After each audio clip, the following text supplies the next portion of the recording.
Alright, so this is another Patreon request, and this one comes from Hunter Johnson, who asked me to do a cartoon adaptation of one of the greatest comic book stories of all time. Probably one of my favorites, Kingdom Come.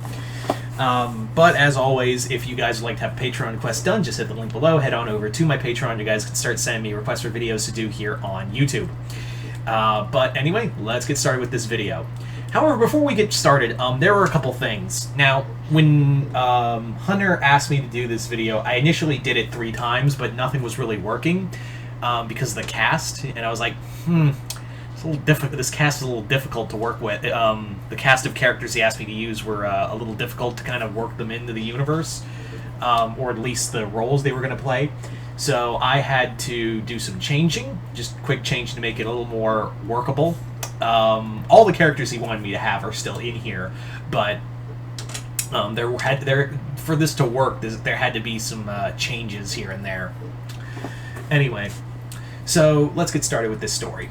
So the story is that it's very much like the Kingdom Come, in universe, where in there Superman has not been seen in 10 years, and we have a new era of superheroes that are more violent, and it's becoming a shit show. So, and among all this, you have Norman McKay, who is met by the Spectre to help judge this world in the apocalypse coming. I'm giving you the basis of the story. Anyway, so this story is slightly different. In here, we see Stan, who has gotten old. He's older now. Like he's pushing 80 now. Like he's pushing 80 now, and he's kind of dealing with his mortality and all of that. And he's kind of seen in his time this era of the age of superheroes, change drastically. Like there was a massive point where everything shifted. That moment was when one Junko Enoshima murdered everyone in Beach City and killed Connie as well. This led to another young superhero. Steven was the only Steven was the only human that survived. His dad's gone, Connie's gone. The gems are still there, but yeah, Steven, after losing Connie, and Junko getting away with she's just gonna. Steven hauled her off to prison, but during the transport, we had another young superhero who was the son of Dipper and Wendy, who went by the name. What did I give it? What was his? Menace. Yeah, he went by the name. He was a vigilante superhero called Menace. And he actually killed Junko during transport, and this actually led to a lot of support for this new era of superheroes that kill people. So the old generation has gone off; they have been gone. Steven is now living on his own on a farm, just tending to animals. Meanwhile, the old generation of superheroes have long since moved on.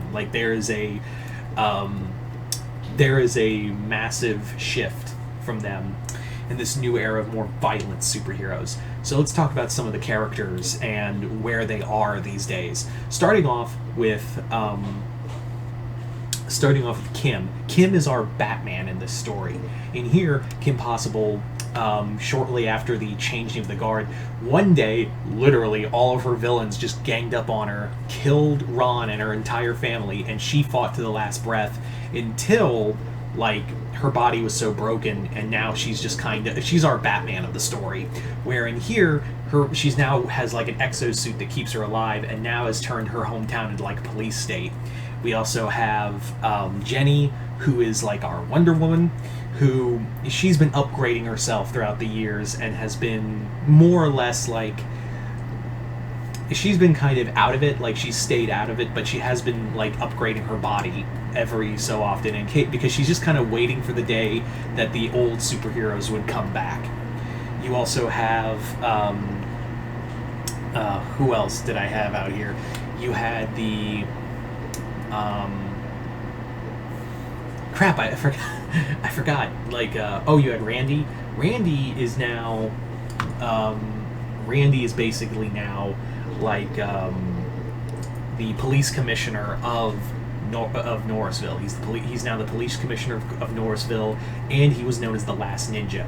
You have Ladybug and all the other older generation of miraculous heroes who've retired. And that's kind of the thing, is that when Steven left, everyone just kind of gave up. So this led to the new generation of heroes. So we cut back to Stan, who is moving on in life, and he's seeing like this era of superhero, of these more violent superheroes, one being his great-great-nephew, who is like the Magog of this story. And if you're wondering where Dipper is, Dipper has now, he's basically gone into, he and Wendy, as well as the rest of the Pines family, they have all gone into like a brain trust as to helping to control metahumans. More like control the image of these new era of superheroes. Think of like Dipper as Giancarlo Esposito's role in The Boys. Something like that. So among all this, Ford has also been dead for a while. Ford died a long time ago of old age. But among all this, that's when Clockwork shows up. And Clockwork reveals, like, hey, an apocalypse is coming and you, Stan Pines, are going to help me judge this world. So Stan is like, I'm the worst guy you could have picked for this. I am nowhere near worthy for something like this big. And Clockwork is like, every timeline I've seen, it all leads back to you. So you're gonna help me. So Ford and so Stan and Clockwork go and view the world from the outside looking in. And essentially what happens is that Jenny has gone to Steven, is telling him like, hey, this new era of superheroes, there's talk of registration. There's now like people who really hate superheroes. We need your help. Like, we need your help. Please, you need to come back.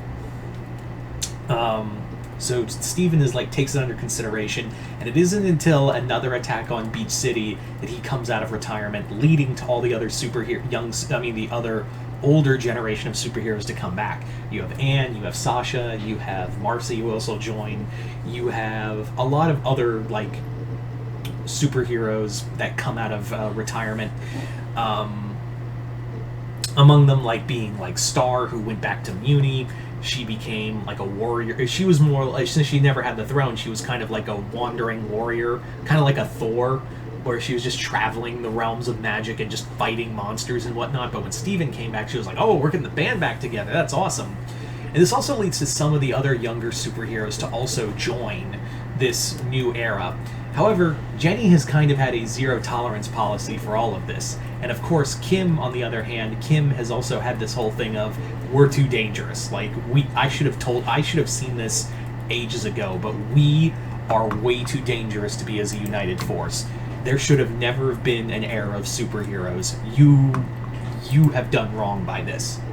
And meanwhile, who's really pulling the strings on all of this, on this tension, is Black Hat, who has been like enjoying, even though there are not a lot of supervillains left because this new generation has killed a lot of them. The big thing is with this era of superheroes is that Black Hat has been like pulling the strings and making it that the world is headed to an apocalypse, and he'll be like, worth it. So he's kind of like our Lex Luthor, but he has a secret weapon on his side now that Steven has come back. Like he has a secret weapon that he's been waiting to use for the longest time. That secret weapon is Danny. Not too long after all the heroes were gone, Danny was taken by Black Hat and mind controlled by him and used as like, he's basically our Shazam. He is our Captain Marvel in this story, where Luthor turned Captain Marvel against everyone through kind of like a version of Mr. Mind. So yeah. So of course, Stan is shown all of these horrible images as the heroes are headed into a collision course, and it eventually leads to the government and Black Hat kind of whispering in the ear of the current government to go nuclear and drop a bomb on everyone.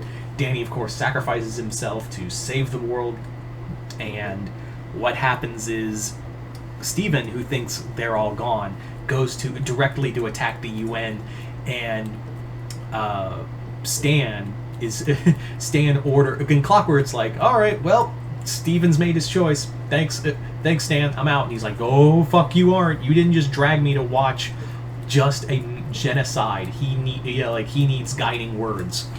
So Stan goes to Steven and convinces him to calm down long enough to realize that some of the heroes did survive the nuclear blast. From there, a new era is born of heroes, like a new form of a superhero team, a new superhero team of the young and old watching over everyone. So there you go, guys. Like I said, I did have to change a few things from the cast originally, but I did want to keep them all here, and I think I kept enough here to make this work. Anyway, so I'd like to thank Hunter Johnson for this Patreon request. And as always, if you guys would like to have a Patreon request done, just hit the link below. Head on over to my Patreon, where you guys can hit the 4th tier and start sending me requests for videos to do here on YouTube. But other than that, hope you all enjoyed this. I'm Mr. Multiverse. I'll see you next time in the Multiverse.